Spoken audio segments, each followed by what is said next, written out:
Hey, this is an important notice about drone use in Phnom Penh. Now, I was just down on a rooftop, a private residence, practicing flying this thing up and down because it's relatively new purchase, just to make sure I learn how to use the return home feature. All I did was went up in the air above the roof, which is 5 stories high, and then perhaps another 5, 6 stories higher than that, in case of wind. And then I had the whole thing pretty much pointed at me because I was practicing it coming back while staying focused on me in the shot. And then I flew manually, and I took it. I brought that back down, made sure it landed, and then I sent it up, and I sent it out probably about the same distance as the height of the building. Then I rotated it. I had it on record because I obviously wanted to capture the footage. And then I did the return to home function again. It came back and it wouldn't land in the spot where I'd sent it to. So eventually I got it to land again. So I wasn't happy completely with the return to home. So I thought, well, okay, I'll send it up one more time. And the battery was getting low. I sent it out again in the same direction over some derelict shanty buildings with just corrugated iron tops.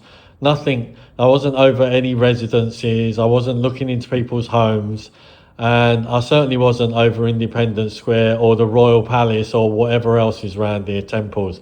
I was over nothing residential in a sense that you could view people in their gardens or swimming pools or nothing. It was over like barren corrugated iron, and I made a special point of doing that because around Independence Walk, where you'll find if you come to here, there's signs saying no drones. It's pretty clear. So do I ever fly a drone there? No.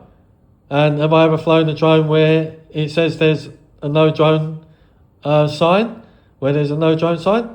No. And largely I'm only using it to shoot footage for this channel anyway, so that I can have it following the bike and so on. So, would you believe it? My landlord comes to me, she says, have you got a drone? Yeah, I said, it's charging. Oh, the police are here. What? So I said, okay. She said, can you come downstairs and speak to them? No problem. I go downstairs and I said, what's going on? Like, I'm just flying my drone out here, up, out and back again. I'm not looking at anybody. Explained him what I just told you. And he said, you're not allowed to fly a drone in Phnom Penh. I said, well, maybe tell DJI that then. And I opened up, I came back up, got the drone because it had a bit of charge in it by now, connected to it, and opened up the app and showed him. In fact, it works without the phone, without the drone connected. And I showed him the flight map and the restricted areas. And I showed him the only restricted area on this map is in the flight lane. I said, so as far as we're concerned, there's a list of places here where you can fly, where it's a strong no, where it's a medium no, where it's a low no. But there are hundreds, perhaps thousands of photos and uploads of people that have flown drones in Phnom Penh, in all different parts of Phnom Penh, over sightseeing spots, over the bridges, down Riverside, all over. I said, so what about all these then? So these people, what are you saying, they've all broken your law, have they? How do they know? We pay a subscription, it's really bundled into when we purchase the drone, and it gives us a software that tells us fly where we can fly, where we can't fly.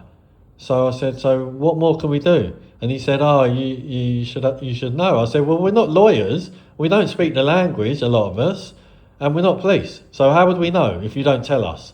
Like when they sell us the drone, or do a national campaign, or put it in the flight magazine coming to Phnom Penh, or put posters up in the airport, or run an ad campaign or something. I mean, because as far as we're concerned, I just go by the signs, right? Like if the sign says no drones, then no drones. Easy. I follow the rules.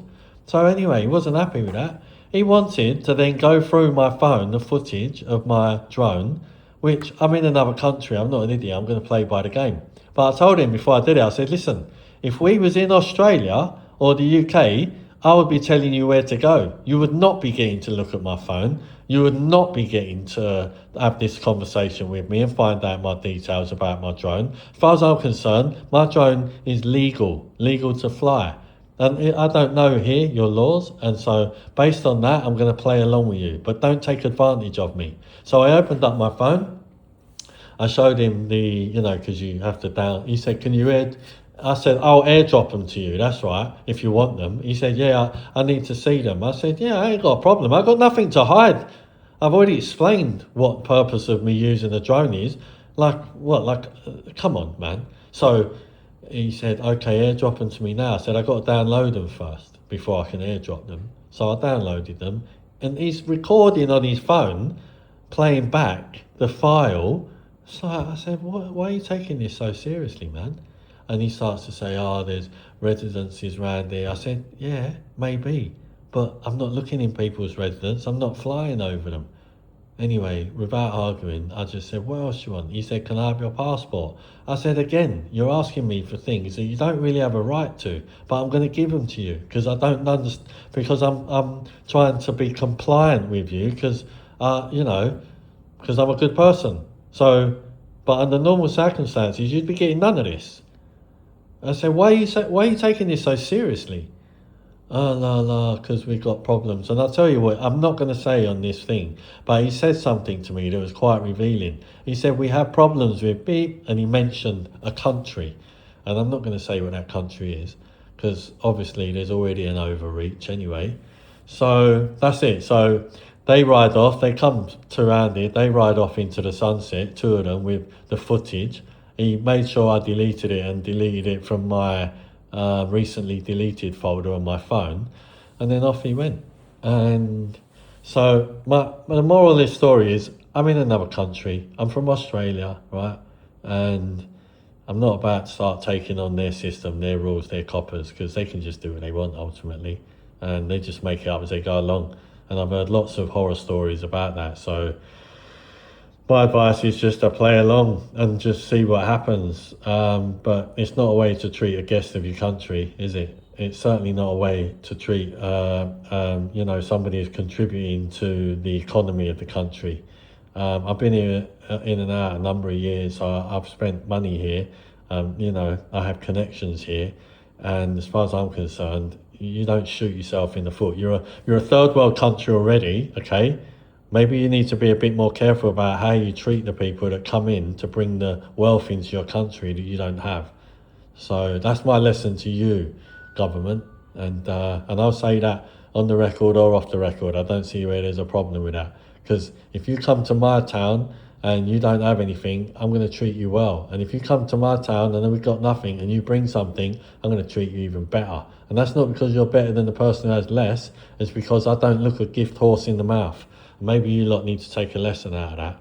So, again, for all you people coming to Phnom Penh with your drones, just watch out, yeah? But I'll tell you this, what he did say. He said you need to fly your drone in the countryside. You're all right there.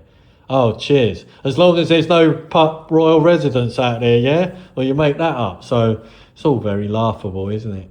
Anyway, they're clamping down on it because it's like everything, isn't it? They want you to own nothing and be happy. You're not supposed to be able to have fun, enjoy yourself, go where you want. Apparently, I'm interested in some third world royal, like as if I care. I'm not interested. I'm not interested in any politicians. I'm not interested in any systems. I'm not interested in any royal families. They're all just people in my book, and I don't put anyone above anyone else. So this is my lesson to you all. Anyone who thinks you're better than me or less than me, you're not. We're all the same. Don't matter how many rooms you got, how big your house is, what you put on your head and what car you drive around with and how many police you get to take you where you need to go.